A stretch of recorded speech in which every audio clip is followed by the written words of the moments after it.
जिस अंडरवर्ल्ड को मुंबई पुलिस ने खत्म कर दिया, अब लगता है कि यही मुंबई पुलिस के कुछ वर्दीधारी यही अंडरवर्ल्ड चला रहे हैं। सरकार गिरे ना, इस कोशिश में अब सब लग गए हैं। एक ऐसे व्यक्ति को छुपाया जा रहा है जिस पर बेहद संगीन इल्जाम लगे हुए हैं। देवेंद्र फडणवीस चिप दिखाकर कहते हैं कि सीबीआई जांच कराई जाए। 6.3 GB का ये डेटा मेरे पास है कि जिसके अंदर ये सारे कॉल्स इंटरसेप्ट किए हुए हैं। अगर अनिल देशमुख वही कुर्सी पर बने रहते हैं तो उद्धव ठाकरे के लिए कभी भी कोई भी पोस्चरिंग करना, कोई भी बात कहना वो बेहद मुश्किल हो जाएगा। तो ये बहुत ज़रूरी है।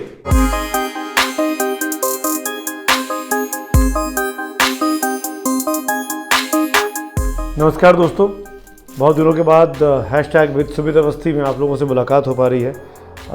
कोशिश करता हूँ कि किसी न किसी बहाने आप लोगों से जुड़ा रहूँ। समय की कमी है थोड़ी सी, जीवन में व्यवस्था करनी पड़ेगी, चीज़ों को अलाइन करना पड़ेगा, लेकिन ठीक है। आज महत्वपूर्ण मामला है, इसलिए आपके पास मुझे लगा कि आज आपसे मुखातिब होने का ये बेहतरीन मौका है। और वजह यह है, जो कुछ मुंबई में हो रहा है बीते करीब 2 हफ्तों से, वो वाकई में बेहद चिंताजनक है। ये दिखाता है कि जब सफ़ेद और खाकी एक साथ मिल जाती हैं, ये 2 वर्दियाँ, तो किस हद तक बहुत बड़ा माफिया राज देश में स्थापित हो सकता है। बहुत सोच समझ कर ये इल्ज़ाम लगा रहा हूँ। इस तरह की बहुत बातें हमने सुनी हैं, बहुत से इल्ज़ाम हमने देखे हैं, बहुत सी फिल्में हमने देखी हैं जहाँ पर इस तरह की बात की जाती है। लेकिन ये पहली बार ऐसा हो रहा है कि एक देश के सबसे बड़े शहर के सबसे बड़े पुलिस अधिकारी ने उस राज्य के सबसे बड़े पुलिस प्रशासन के संस्थापक यानी गृह मंत्री पर सवाल खड़े कर दिए हैं। आप समझ गए होंगे, मैं परमवीर सिंह बनाम अनिल देशमुख की बात कर रहा हूं। एक गृह मंत्री 100 करोड़ रुपए की उगाही की बात, एक टारगेट देता है। सचिन वाजे जैसे एक छोटे से पुलिस जो कि इंस्पेक्टर भी नहीं है, उससे भी असिस्टेंट पुलिस इंस्पेक्टर है। आप समझ सकते हैं कि इस देश में खासकर बड़ी बड़ी जगहों पर पोस्टिंग के लिए क्या चलता होगा। अभी तक हम सुनते थे कि बड़ी जगहों पर तैनाती के लिए रिश्वत दी जाती है, ली जाती है, काम कराए जाते हैं, ब्लैकमेलिंग की जाती है। वो अब स्थापित होता जा रहा है, वो ज़मीन पर दिखने लगा है। तो ये जो राजनेता जो सफ़ेद पोश होते हैं और ये पुलिस वाले जो खाकी पोश होते हैं, इन लोगों के साथ अभी तक अगर आप देखें, परमवीर सिंह फरवरी 2020 में मुंबई पुलिस कमिश्नर बनते हैं। आज हम मार्च 2021 में हैं। इन 12-13 महीनों में यही परमवीर सिंह रहे, यही अनिल देशमुख रहे, यही उद्धव ठाकरे रहे। इनकी सरकार चलती रही, पुलिस प्रशासन इनका चलता रहा। कोविड को लेकर, कोविड मैनेजमेंट को लेकर सवाल खड़े हुए। फिर सुशांत सिंह राजपूत के मामला आ गया कि वो मर्डर है, कि वो सुसाइड है। फिर टीआरपी स्कैम का मामला आ गया। फिर बॉलीवुड के तमाम स्टार्स पर इल्ज़ाम लगा कि वो देह व्यापार के धंधे में लिप्त हैं। वो एक कहानी मुंबई से आई। तमाम कहानियाँ आई। किसी भी कहानी में कभी भी अनिल देशमुख ने परमवीर सिंह पर या परमवीर सिंह ने पुलिस कमिश्नर रहते अपने गृह मंत्री पर सवाल नहीं खड़े किए। लेकिन अब जब ये सचिन वाजे का मामला सामने आया, स्कॉर्पियो एंटीलिया वाला मामला सामने आया, तो ये तमाम दोस्ती तार तार हो गई और ये खुलकर सामने आ गया कि दरअसल उगाही के लिए वो गाड़ी वहाँ प्लांट की गई थी। उस गाड़ी को प्लांट करने के बहाने देश के सबसे बड़े उद्योगपति, ऐसा आरोप लग रहा है कि देश के सबसे बड़े उद्योगपति मुकेश अंबानी या उनके घराने से उगाही करने की तैयारी में मुंबई पुलिस के कुछ कर्मचारी, कुछ अधिकारी लगे हुए थे। ये साफ तौर पर समझ में आ रहा है कि ये उगाही किसके इशारे पर की जा रही थी, क्यों इतने बड़े आदमी को चुना गया। ये भी इल्जाम लग रहा है, ये साफ साफ इल्जाम लग रहा है, क्योंकि कोविड काल में जो कथित उगाही के टारगेट दिए गए थे मुंबई पुलिस को, वो पूरे नहीं हो पाए। काम धंधे बंद थे, restaurant, pub, dance bars, hotels चल नहीं रहे थे, तो उगाही कहाँ से होती। सब कुछ बंद रहा 8-9 महीने के लिए। अब जब चीज़ें खुलने लगी, अर्थव्यवस्था पटरी पर लौटने लगी, तो लगा हमारी अर्थव्यवस्था भी क्यों ना पटरी पर लौटे, हमारी पॉकेट भी क्यों ना भरे।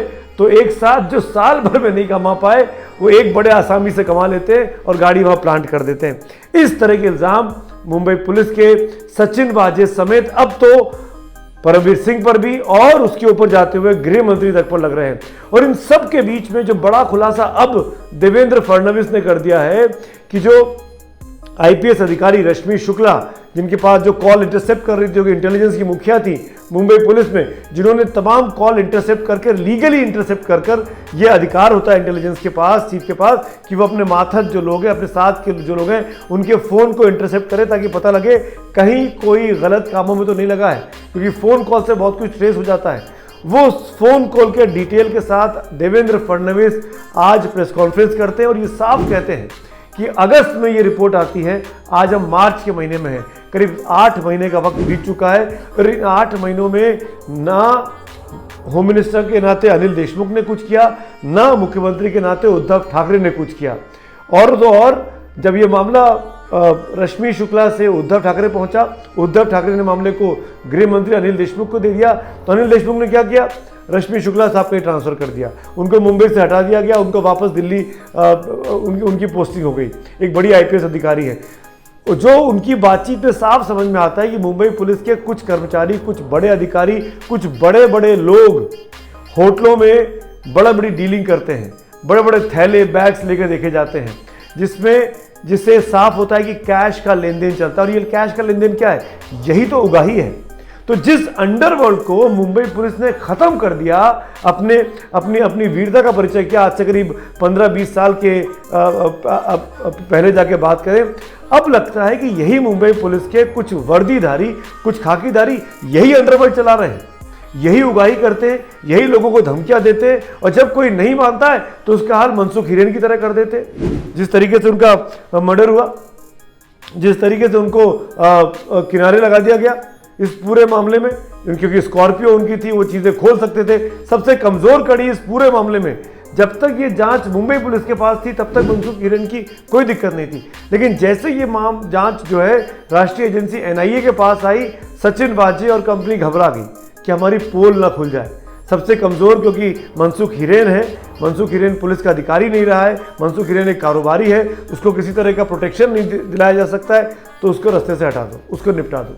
ये इल्ज़ाम है, ये इल्ज़ाम मनसुख हिरेन की पत्नी का है कि वो सचिन वाजे के साथ काम करते थे, सचिन वाजे पर उनको शक है।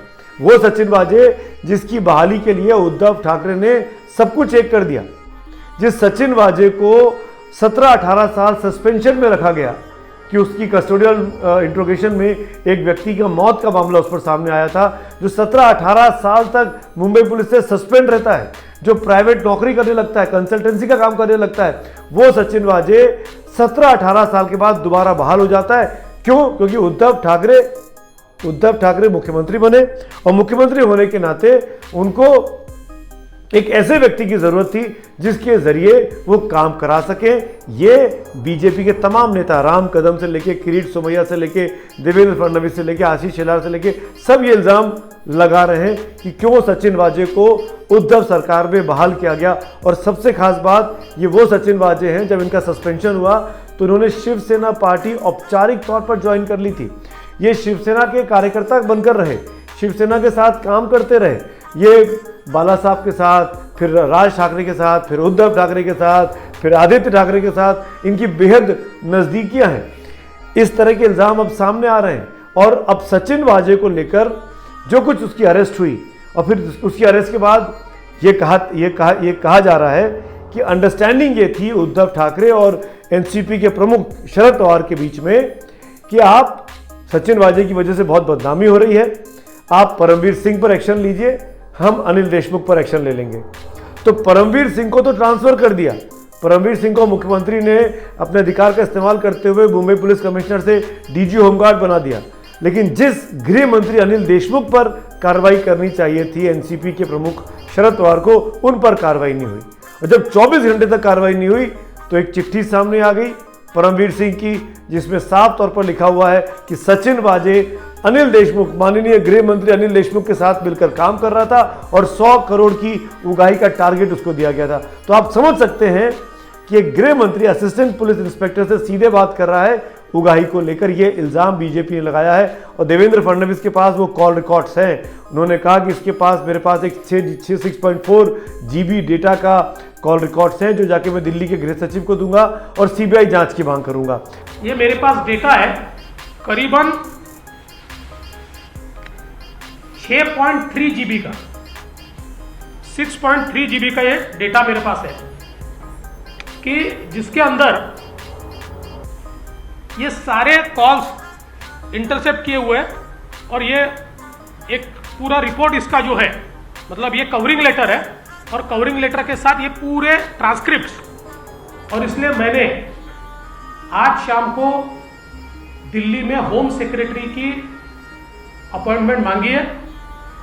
इस प्रेस कॉन्फ्रेंस के बाद मैं दिल्ली जाने वाला हूं और ये पूरी जानकारी मैं होम सेक्रेटरी को दूंगा और मैं उनसे निवेदन करूंगा, क्योंकि कई आईपीएस अफसर है, कुछ नॉन आईपीएस भी है, कुछ छोटे भी अफसर है, लेकिन चूंकि वो सेंट्रल गवर्नमेंट के अंडर आते हैं और उनके कस्टोडियन ये सेंट्रल गवर्नमेंट है, इसलिए होम सेक्रेटरी इस पूरे मामले की जांच ये सीबीआई से करे, इस प्रकार की मांग मैं होम सेक्रेटरी को करने वाला हूं।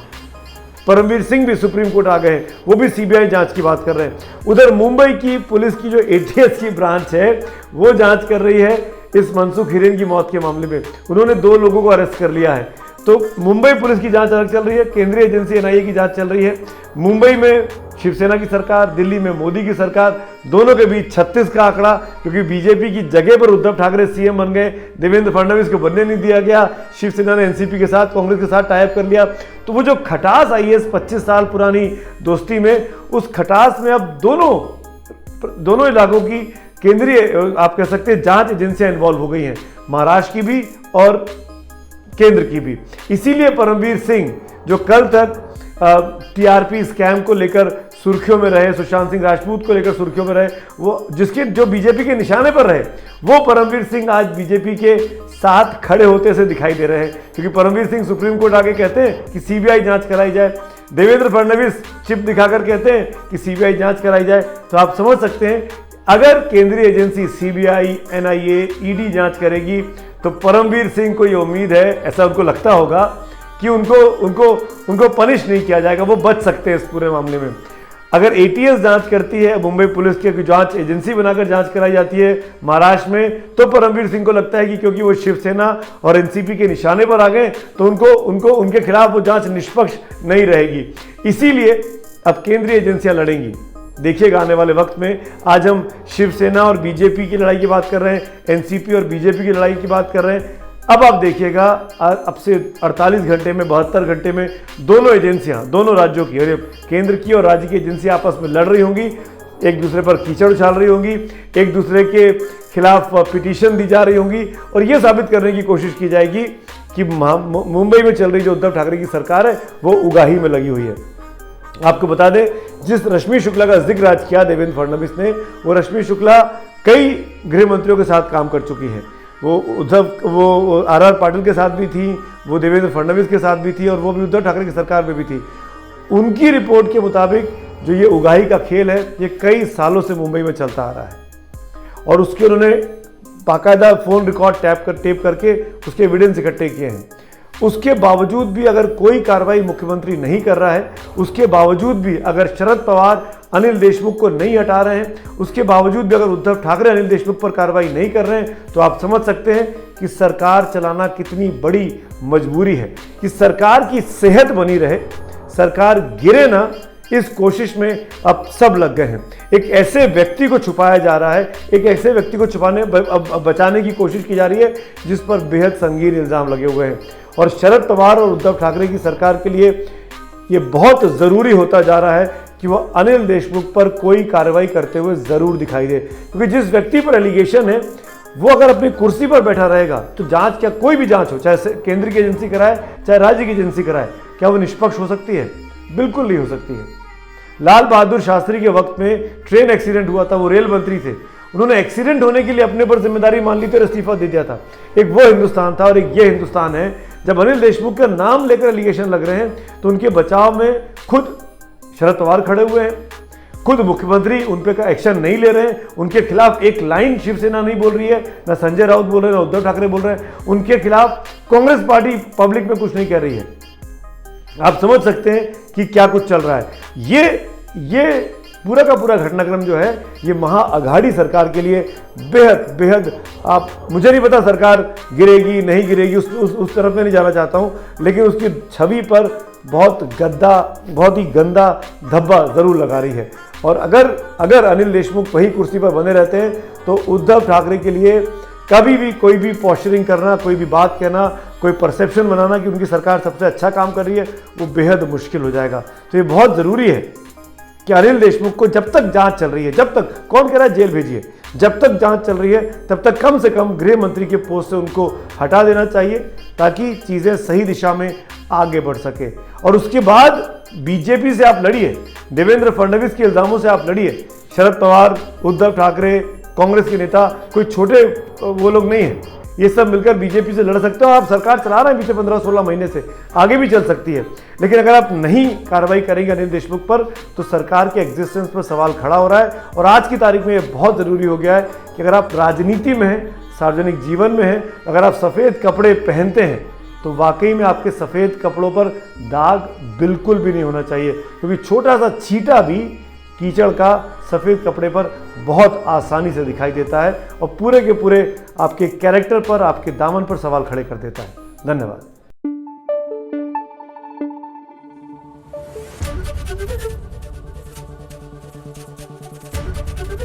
एबीपी न्यूज आपको रखे आगे।